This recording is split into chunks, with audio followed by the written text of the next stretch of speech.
So let's talk about two things that feel like they're from completely different worlds: quantum computing and the climate crisis. It seems like a weird mashup, right? But what if I told you one is becoming absolutely essential to solving the other? Let's dive in. We've got all this incredible tech.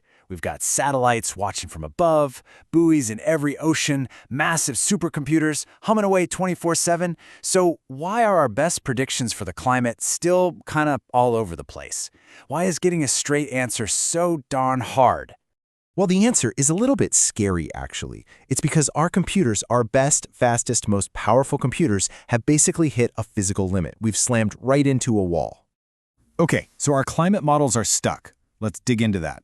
To really get why, you have to look at the tools we're using. I mean, don't get me wrong, our classical supercomputers are amazing pieces of engineering. But when you ask them to simulate something as wild and complex as our entire planet, yeah, they've got a fundamental problem. It's this thing called the exascale plateau. And honestly, the best way to think about it is like a massive traffic jam on the information superhighway. It doesn't really matter how fast your car is if the road is completely clogged, right? For our supercomputers, the bottleneck isn't just processing speed anymore. It's the insane effort it takes just to shuttle data around inside the machine, and all the heat that generates. We've reached a point where just building them bigger doesn't work anymore. So what do scientists do? They have to use a workaround, a kind of scientific shortcut called parameterization. And here's what that means.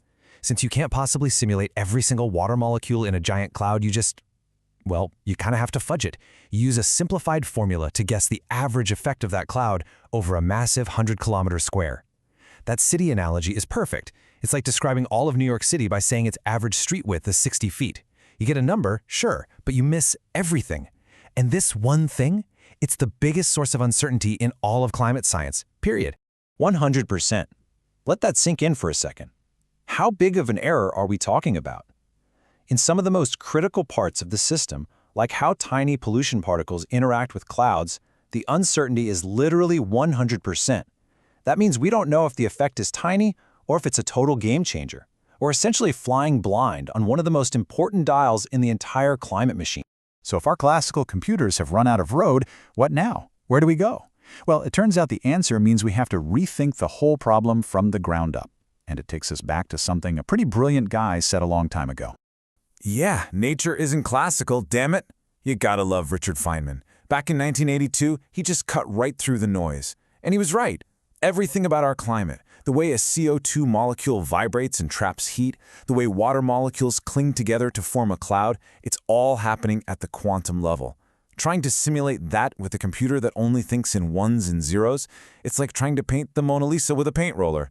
You can get the general shape, maybe, but you'll never ever capture the real magic. And this really gets to the heart of it. A classical simulation approximates nature. It has to take those shortcuts we talked about.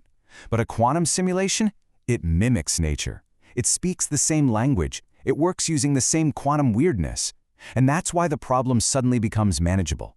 The computing power you need doesn't explode into infinity. It scales nicely, linearly. It just unlocks the door to a whole new world of simulation. All right, so this is all great in theory, but what can a quantum computer actually do to help us with the climate crisis? Well, the list is huge, but I think we can boil it down to 3 game-changing abilities. Let's call them the 3 quantum climate superpowers. We're talking about smarter models, better materials, and a greener grid. Let's break them down. Okay, superpower number 1, smarter models. Remember that parameterization trap? The cloud problem where we're just guessing? Well, this is where quantum machine learning comes in. The idea is pretty brilliant. You use a quantum computer to do a super detailed, perfect simulation of a small patch of cloud physics. Then you use that perfect data to train a classical AI model.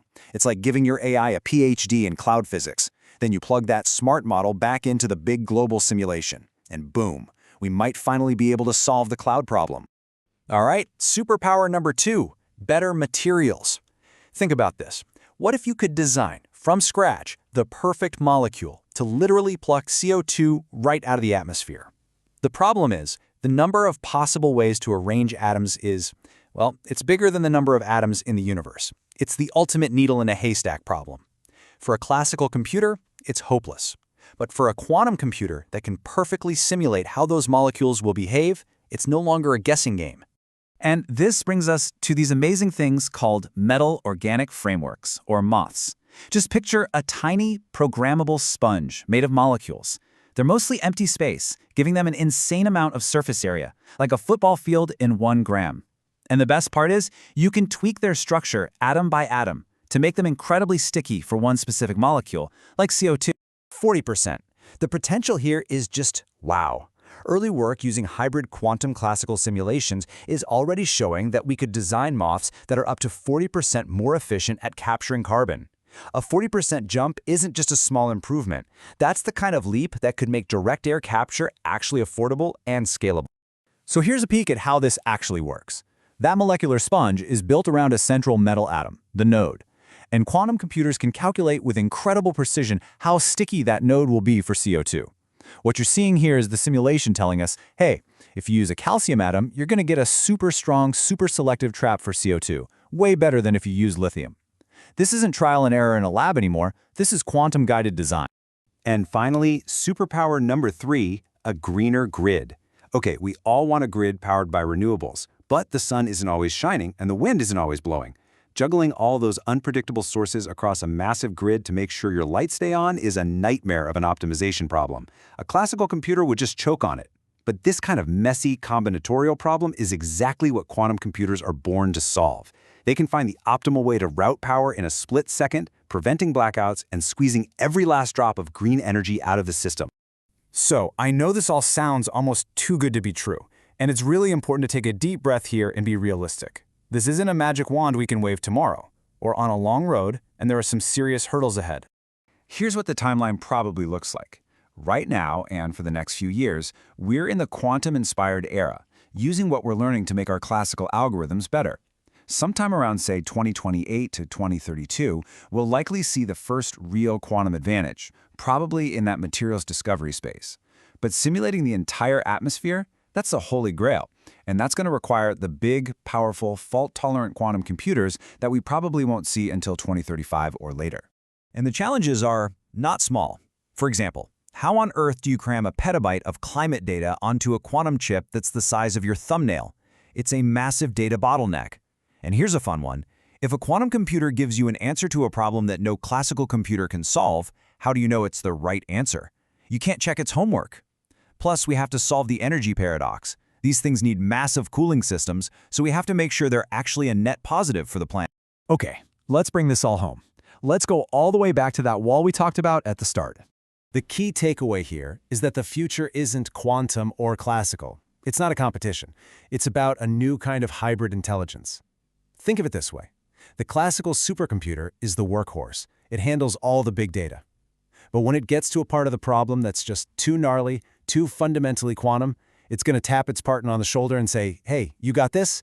And it will hand that specific task off to a specialized quantum coprocessor. So here's the bottom line. The exascale wall is real. Our current path has a hard limit. We know the physics we're trying to understand is quantum, so the question isn't if we need a new tool, it's whether quantum computing will be the ladder that lets us finally scale that wall. And maybe the most important question of all is, can we build it in time?